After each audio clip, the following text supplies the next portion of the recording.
Olá, estamos começando mais uma edição do Pautando Esporte, novo espaço do esporte local na TV aberta, no canal 35 JF TV Câmara. Nós queremos agradecer aí a toda a turma que tem acompanhado as primeiras veiculações dos programas e dizer que depois de exibidos também, eles estão subindo para o YouTube, né? Tanto o YouTube da JF TV Câmara como o YouTube do portal Toque de Bola. E para ficar mais fixado na memória, né, sábados e domingos, programas diferentes, sempre no horário de 9 da noite. Tema de hoje, Copa do Mundo, convidado muito especial do Pautando Esporte, o Wellington Fajardo, foi atleta goleiro do América e do Cruzeiro durante muitos anos, é treinador e está acompanhando bastante os jogos da Copa do Mundo. Wellington, prazer recebê-lo aqui. Prazer é meu, Ivan. Muito obrigado pelo convite. E a Copa do Mundo é sempre um momento de aprendizado para nós que já estamos no futebol há muitos anos, né? Porque lá estão, com certeza, os melhores jogadores do mundo. E a gente está aproveitando bastante, né? Para que depois da Copa do Mundo a gente primeiro saiba quem vai ser o campeão, porque normalmente o país campeão é que vai reger os próximos 4 anos, em termos de novidades táticas, em termos de jogadores. Então, quer dizer, é muito bom estar atento. Embora seja apenas uma variante, né, do que acontece no futebol, mas é muito importante, que é o maior evento do mundo em termos futebolísticos. Nós vamos considerar aí os jogos da primeira fase, né? São 32 seleções, 8 grupos, classificando-se os 2 primeiros de cada chave. E alguns encontros, né, um pouco desequilibrados na parte técnica, né? Inglaterra com o Panamá e outros jogos que a gente teve resultados elásticos. Mas considerando os jogos da primeira fase, Wellington, o que você pôde destacar daquilo que você observou? Alguns jogos que chamaram mais a atenção? O que você podia passar para a gente como um técnico e também um estudioso do futebol? Olha, Ivan, é exatamente isso que você acabou de falar, né? É uma primeira fase, ainda eu acredito que os times ainda estão assim, se adaptando à competição, embora todo mundo saiba que é uma competição assim, que você não pode errar. O erro é crucial, pode valer uma classificação, mas eu acredito que a partir da segunda, terceira rodada, a gente já viu jogos que caracterizam mais aquele tipo de jogo que o time quer propor. O que me impressiona até agora, realmente, é França e Alemanha. Independente da Alemanha ter conseguido o gol no último minuto contra a Suécia, mas já contra o México, se você for analisar bem, foi uma partida espetacular que a Alemanha fez, embora tenha perdido.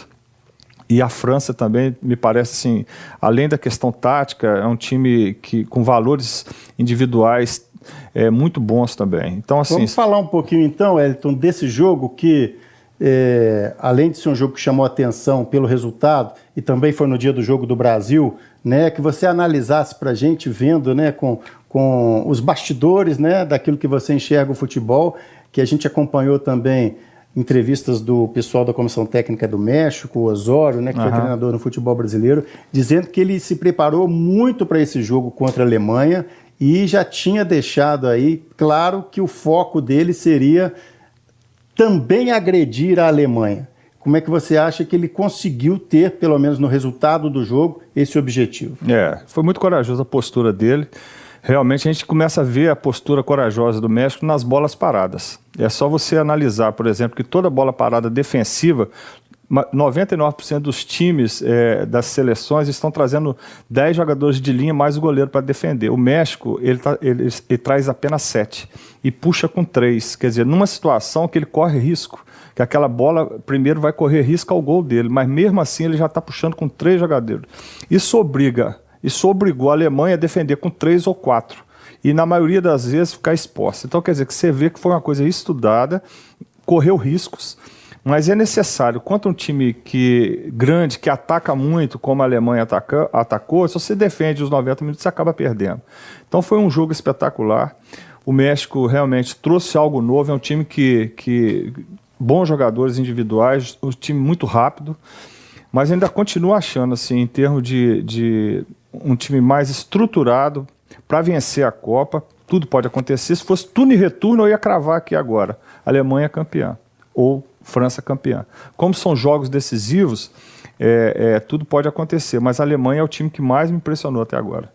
Tá certo. Nós estamos conversando com o Wellington Fajardo, treinador de futebol, foi goleiro do Cruzeiro e do América, sobre a Copa do Mundo.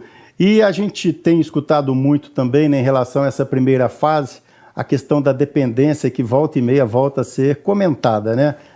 Neymar na seleção brasileira, Cristiano Ronaldo com Portugal, Messi com a seleção da Argentina, e até tirando um pouco o Neymar dessa situação, pelo menos por enquanto, né, a pergunta: quem é que carrega mais o time dele nas costas nesse momento, né? Ou considerando a primeira fase da Copa, é o Cristiano Ronaldo com a seleção portuguesa ou é o Messi com a seleção argentina? O que você pode acrescentar para a gente nessa discussão? Olha, eu estou vendo uma Copa do Mundo muito física. Cada vez mais a gente já escutava falar isso há 15, 20 anos atrás, que a questão física é prevalecer, né, que as valências físicas, força, intensidade, velocidade, força explosiva, tudo isso a gente já vem estudando e falando.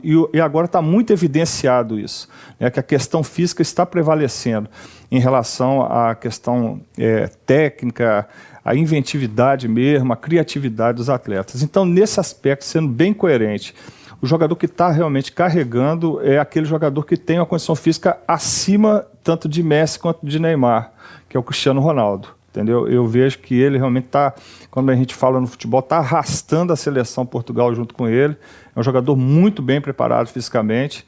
E com relação a Messi, eu acho que a posição que o Messi joga não favorece. Você vê que tanto o Cristiano Ronaldo quanto o Neymar, que estão com atuações até acima do que o Messi, são jogadores, por exemplo, no caso de Neymar, ele joga como externo esquerdo. O Messi, o Cristiano Ronaldo está no 4-4-2 como atacante pela beirada, revezando. E o Messi joga como meia central. É o lugar onde mais aglomeração dentro do campo. Então, assim, claro, quem sabe é o Sampaoli. Mas eu, se por acaso fosse um treinador da Argentina, a primeira coisa que eu faria é tirar o Messi daquela região central, porque é uma região que todo mundo marcam muito, e eu deslocaria, fazia como o Brasil está fazendo com o Neymar, jogando mais por um lado, onde tem mais espaço, e o Cristiano Ronaldo.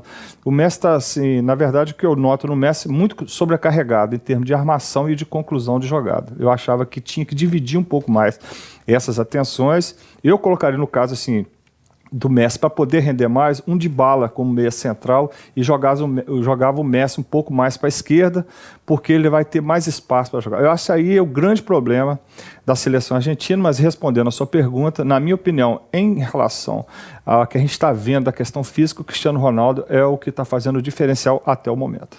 E outra questão, né, a gente gosta sempre de perguntar para quem está no dia a dia do futebol, porque nós somos observadores, o torcedor tem as suas preferências, mas a gente percebeu, né, do primeiro para o segundo jogo da Argentina, que teve dificuldade. A gente lembra que a Argentina, para conseguir a vaga na Copa, foi na última rodada, né, e tinha possibilidade de realmente não fazer parte das equipes que foram ao Mundial, mas o treinador Sampaoli trocou 4 peças do primeiro jogo para o segundo, né, e aí ficou todo mundo naquela expectativa se isso era o desespero absoluto, se de repente tinha alguma coerência. É claro que a gente está falando aqui também sugestionado pelo resultado do jogo, que a Argentina perdeu. A gente está falando do pós-jogo, né? A Argentina perdeu por 3-0 para a Croácia em momentos no segundo tempo que lembrou até Brasil e Alemanha, tamanha a facilidade da Croácia.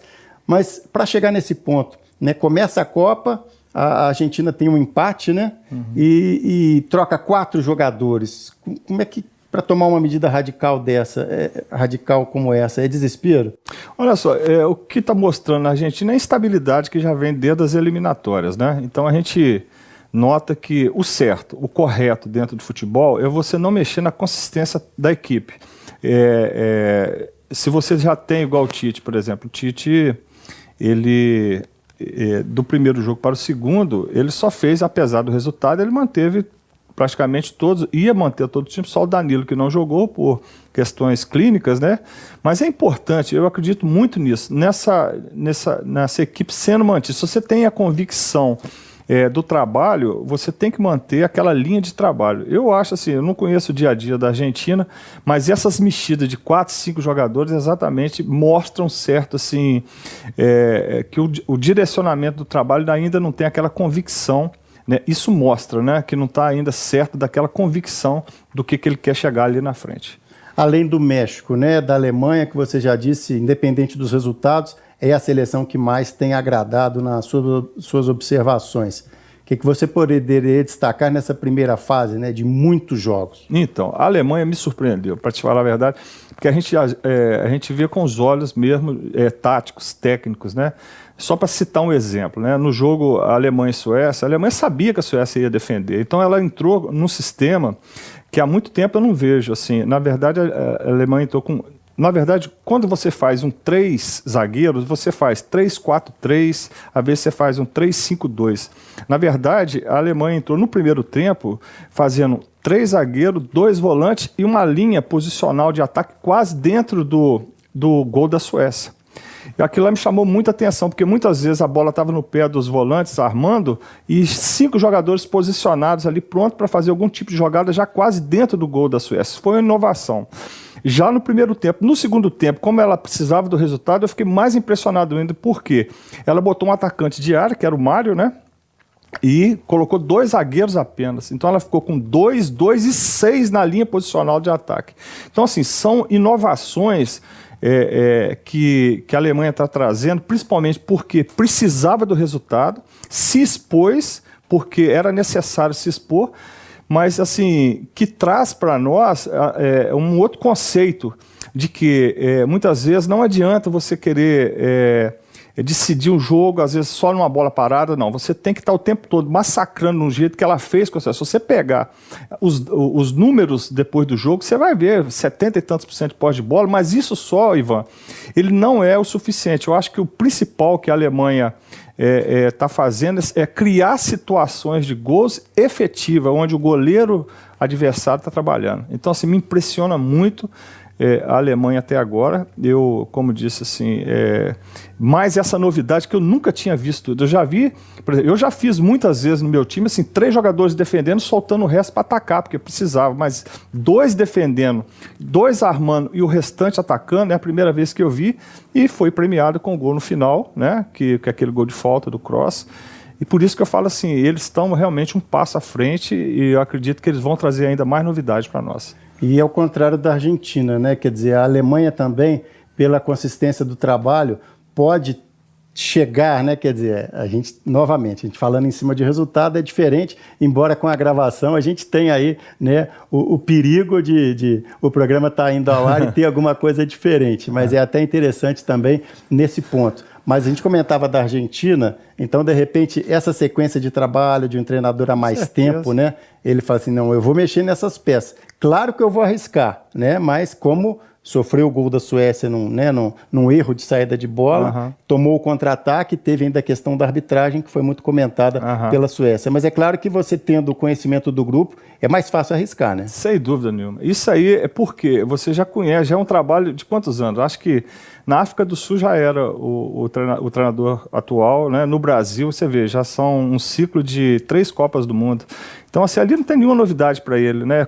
Você citou exatamente assim, a diferença de 2 tipos de trabalho. Um que é menos de um ano, né? O outro já vem com 16 anos, né? Você vê que ele não fez isso aqui no desespero, foi uma coisa treinada, com os jogadores certos.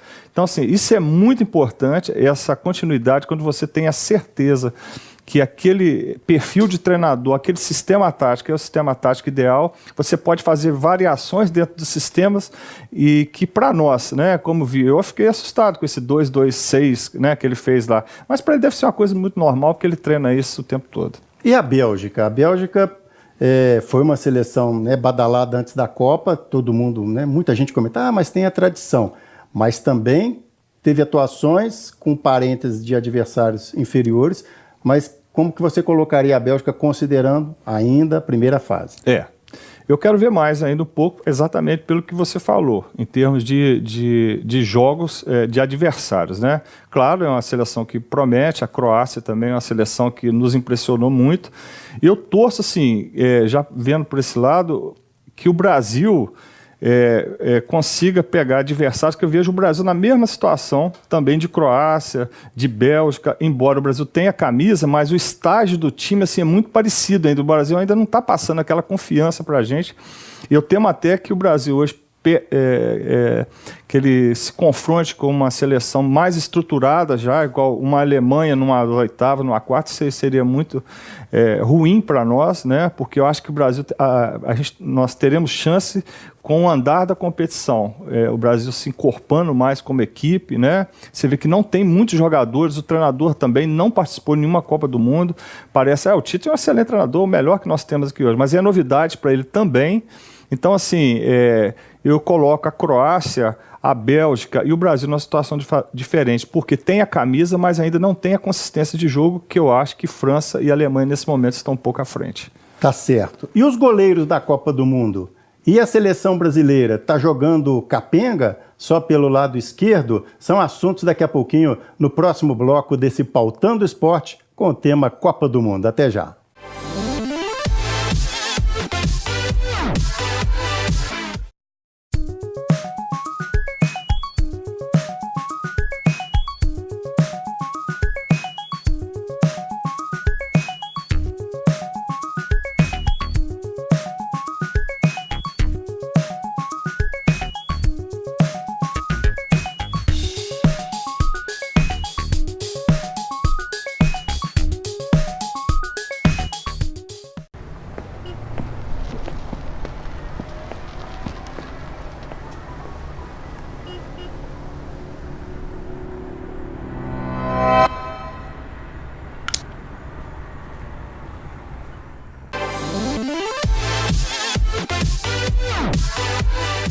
Estamos de volta com o segundo bloco desse Pautando Esporte, tendo convidado Wellington Fajardo, o tema Copa do Mundo, e vamos falar de uma posição que ele conhece bem, né? Tem números muito bacanas na carreira, o Wellington, e os goleiros da Copa do Mundo.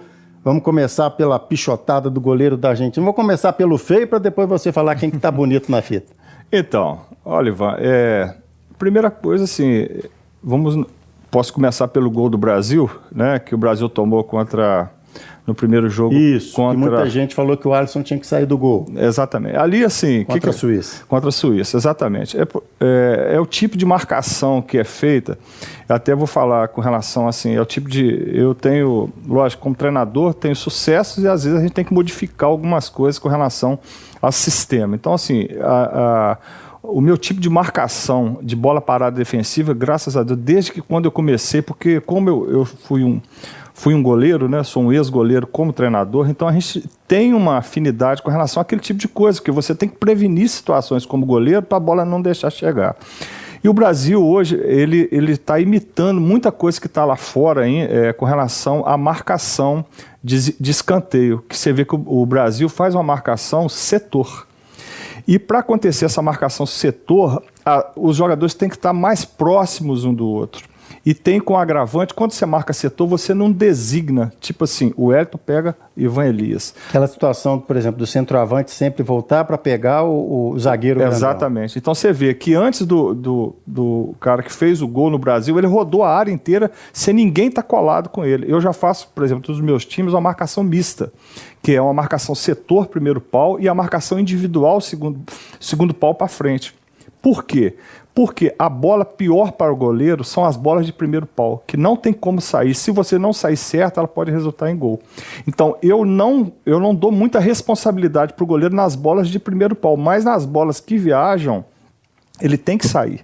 Então, aquela situação, com certeza ali aquela bola era do Alisson. E até que ponto a suposta falta no Miranda também deixou ele vendido, entre aspas? Com certeza. Eu acho que foi falta no Miranda, né? Mas exatamente foi falta do Miranda porque ninguém estava acompanhando o jogador desde o início da jogada. Porque se começa acompanhando individual ali, eles estão o tempo todo monitorando pela mão tanto o Miranda quanto o jogador que fez o gol para saber o posicionamento dentro da área. Como o Miranda estava distante dele, ele não sabia, quer dizer, ele marcou setor.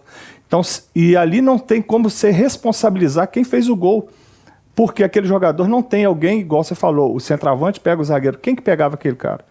Eu, nas minhas preleções... Mesmo porque hoje não temos centroavantes altos também. Exatamente. Né? Então, assim, eu, nas minhas preleções, antes de qualquer jogo, eu pego a escalação do time adversário e falo, fulano marca Beltrano, ciclano marca... Então, quer dizer, você já dá aquela função. E se aquele jogador for o que fez o gol, você sabe a quem responsabilizar, a quem chamar a atenção. Então, assim, como é uma marcação muito moderna essa, né? O Chelsea faz isso, Manchester City faz isso. Então, nós copiamos isso ainda da Europa. Eu particularmente não gosto desse tipo de marcação, porque gera essa dúvida. Foi falha no Miranda? O Alisson poderia ter saído. Então eu acho assim, como a bola era num ponto que o goleiro dá para sair, eu acho que se o Alisson sair do gol, resolveria todo o problema. Quero aproveitar para comentar o lance do gol sofrido pela Argentina contra a Croácia, né? Quase todo mundo viu, mas para quem não se lembra, a Argentina devolve a bola para o goleiro tenta sair jogando, erra de maneira bizonha e o jogador da Croácia faz também um golaço, né? Que ele acerta a bola de primeira. E queria até tentar fazer uma comparação com o seu tempo de profissional no gol. Você podia defender essa bola com as mãos, né? Então você treinava menos essa reposição, até para fazer uma comparação, porque hoje não é permitido mais, né? Zagueiro atrasou, o goleiro tem que sair com os pés. É uma regra que foi depois que você parou, não é isso? Muito, muito depois. A gente não treinava, na verdade, a bola era atrasada, né? A gente pegava a bola e saía jogando. Eu só achei assim, igual você falou, é muito interessante a gente falar de situações que já aconteceram, é muito cômodo, né? É bom a gente sempre falar antes, né? Porque agora, mas claro, já que aconteceu, você vê que a bola foi atrasada. Se você for analisar bem, a bola não foi atrasada para um passe, né? Foi atrasada uma bola veloz, uma bola foi rápida. Uma roubada, né? Uma roubada. Então, assim, ali você tem que pensar rápido. Naquele caso, lógico, ele já fez, já errou. Mas naquele caso ali, você tirar para longe. Mas, igual eu estou te falando, está tão condicionado isso de ter que o goleiro sair com o pé. Mas você não acha que também hoje, com isso, né, com essa situação que muitas vezes é roubada, o goleiro hoje não está tendo que ter um mínimo de habilidade, pelo menos? Tem que ter. Hoje, e no seu tempo não era preciso? Não era preciso. Podia ser o feio que vai pro gol? Hein? Podia ser você é feio na linha, vai pro gol. Exatamente. Hoje tem que ter, só que eu acho que os goleiros eles não entenderam que não precisa fazer a saída 100%. Tem bola que tem que chutar. Anda tem que tirar. Lateral. É lógico, por quê? A sua função, setor defensivo, qual que é? O próprio nome já diz, defender. Então, quer dizer, o plus seria você iniciar uma jogada, mas se você estiver preparado para iniciar, mas a prioridade que é defender naquela situação, que é tirar aquele perigo dali. Então, a gente vê muito, né, no Brasil, a gente teve equipes treinadas pelo Fernando Diniz, que todo mundo fica naquela expectativa, porque a bola volta para o goleiro toda hora, e o time que vai jogar contra o Atlético Paranaense sempre fica na expectativa que uma hora vai acontecer um erro e pode sair um gol. E acontece, Ivan, eu tenho visto, enumero assim, exemplos, assim, às vezes não sai com o goleiro, mas joga uma bola que o goleiro jogou apertada para o zagueiro, pressiona-se ali. Outro dia parece que Fluminense e América Mineiro, teve uma roubada de bola do zagueiro. Foi Palmeiras e América Mineiro, foi 2-1. Um dos gols do América foi uma saída, mal saída com o zagueiro. Então, quer dizer, eu acho que eles têm que entender que aquilo lá não é... Você não tem que fazer 100% aquilo. Tem que ter uma condição para você fazer aquilo. O campo, bom. Você está jogando em casa, você fica mais tranquilo, dependendo do resultado do jogo. Você não é obrigatório 100% sair jogando, entendeu? Então, assim, eu vejo, só complementando com relação aos goleiros, né? Nível muito altíssimo, né? Como sempre. O goleiro, outro lance também que marcou até aqui, né? Jogos da primeira fase.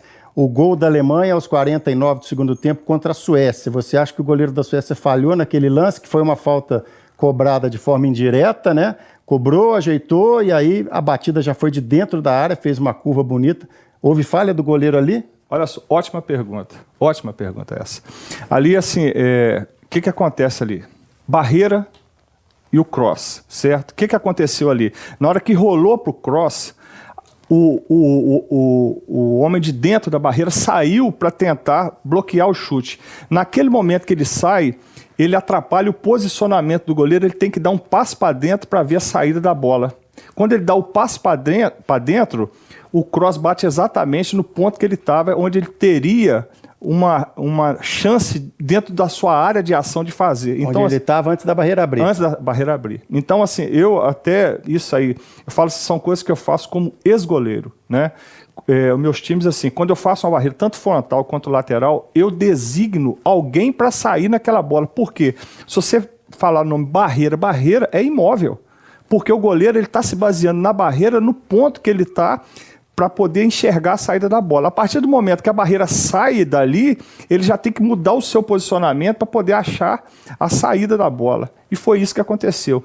Nenhum erro do goleiro. Ali, assim, tem hora que eu fico pensando assim, é como que no nível que a gente está na Copa do Mundo, se alguém não fala isso, porque são detalhes. Futebol hoje está... eu falo muito, você fala de futebol de corpo, de órgão e de célula. Então, assim,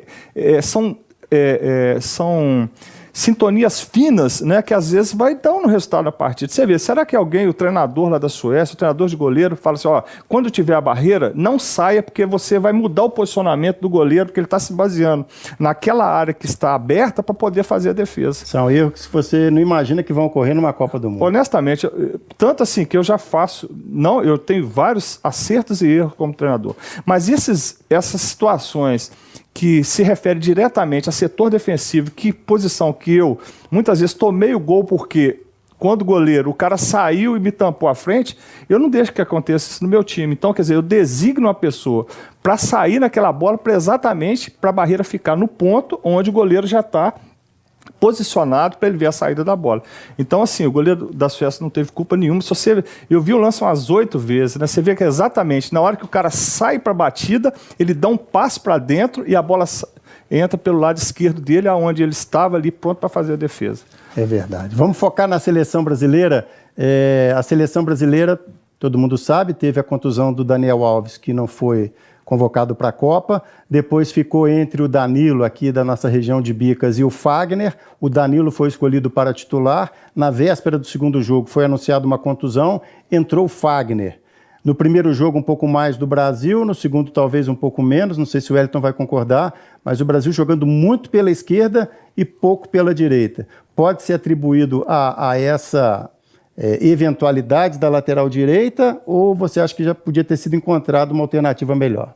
Eu acho assim, que são características dos jogadores, né? Você vê pelo lado esquerdo ali, você tem Neymar, Marcelo, né? E qualquer outro jogador do meio que chega ali no caso, que o Coutinho, ele faz tipo um meia central, que ele tanto municia em termos de toque de bola, o lado esquerdo ou o lado direito. Então você vê que tem Neymar, tem Marcelo, às vezes Coutinho, às vezes Casemiro chegando por ali. E do outro lado eu vejo um time muito mais agudo, né? No caso Danilo, que não é um jogador de muito toque de bola, é um jogador que busca mais o espaço, mais a profundidade. O Fagner também, que entrou, é um jogador que busca muito mais essas questões mesmo de profundidade.